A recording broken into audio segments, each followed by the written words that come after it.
I absolutely love the work of Monet. It wasn't until I went to Paris and I saw his work in person, I was just blown away by the texture and vibrations of his brushwork. I really wanted to recreate that in my latest painting, and I therefore have chosen to use impasto mixed in with my oil paint. And if you don't know what impasto is, it pretty much just thickens up the oil paint, and this allows much more texture to be added to your paintings. If you have worked with oils before, you will know that if you paint really thinly, the canvas can actually soak up the paint and it flattens it over time, so you have to keep adding to retain that texture.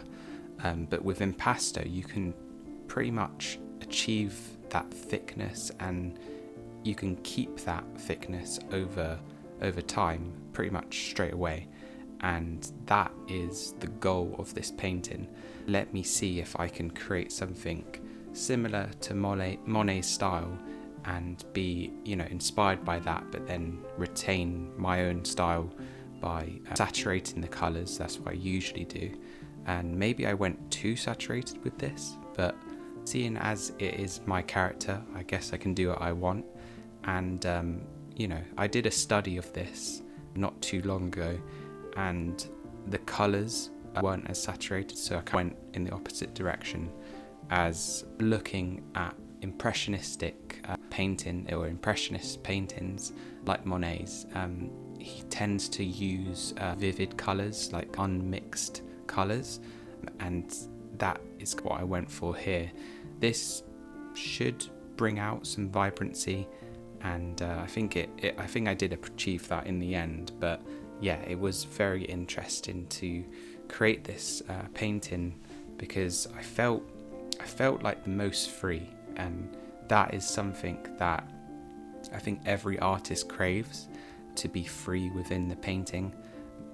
It's weird because over time you create paintings and you tend to find a system that works for you, but during that time and as you find the system that works, you can get very restrained.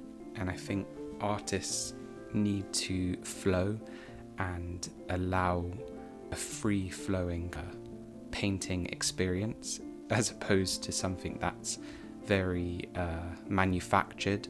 And yeah, if you know how to create a painting, the best thing to do is to have something or paint something where you're always on your toes.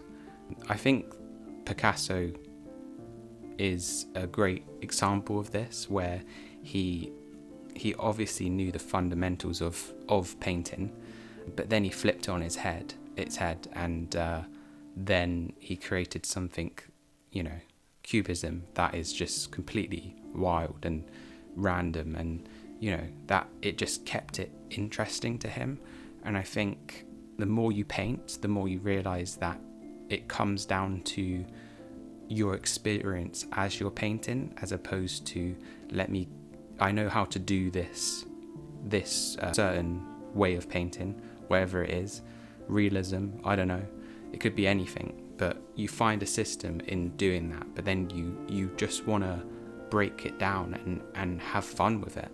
And I think this painting is an example of that, and it really excited me because I'm just challenging myself, and I think that's a major part in being an artist. You should always challenge yourself. You should always make sure that you're pushing yourself in a new direction.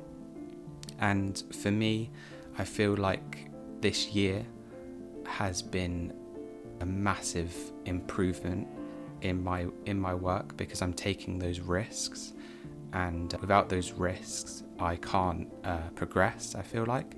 So it's been a very interesting year for me. I'm creating my own characters. They've been so fun to just dive into, and I'm not constraining myself with things. Like here in this painting, the lines aren't perfect around Arto.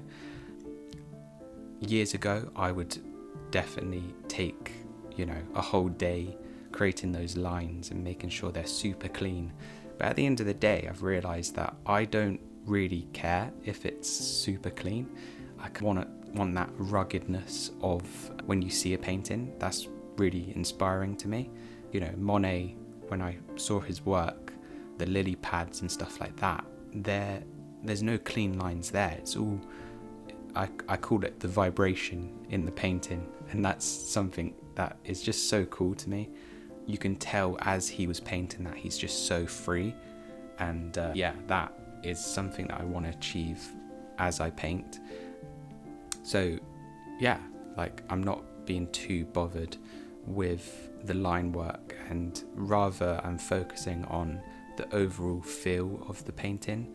And once the painting is complete, I will just know that in myself. There's a feeling that you get, that is something that I'm trying to really get better at, I guess.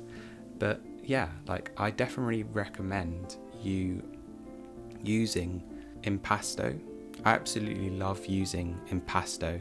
It's something that I really want to dive in deeper, and also I want to try to create a bit more cleaner colours.